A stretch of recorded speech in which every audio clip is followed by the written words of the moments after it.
1933 Zenith Model 410 radio. This radio had an open field coil in the speaker. Tried to fix it, but I couldn't. And there's a lot of wiring that goes on here.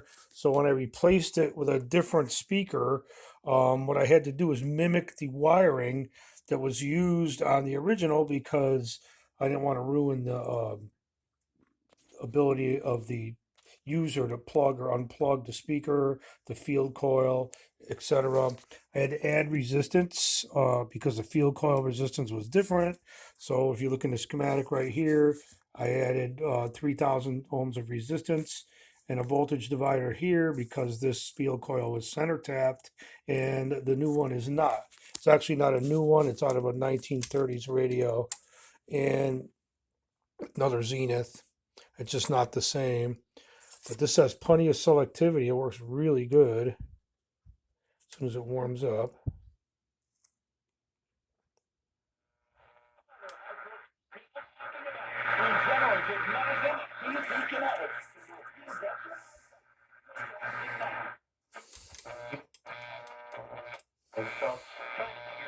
Who they could slide into that Thursday start.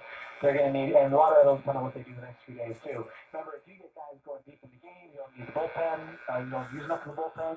You've got King, you've got. So there you have it. 1933 model Zenith 410. So it's not like you kind of sprint super hit, 14 innings and figure it out. ready to go back in the cabinet. So we'll see how they get.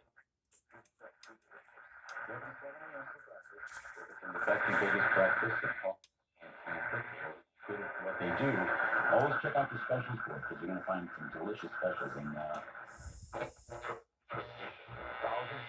over decades. Welcome back to the Radio Surgery Hour. This is Rob Redstone here with Dr. Bill Ederman in the heart of New York City. We're just a few steps from the Radio Surgery New York Cancer Treatment Center on Broadway and 38th Street. Dr. Ederman, the leading cancer expert. Very good.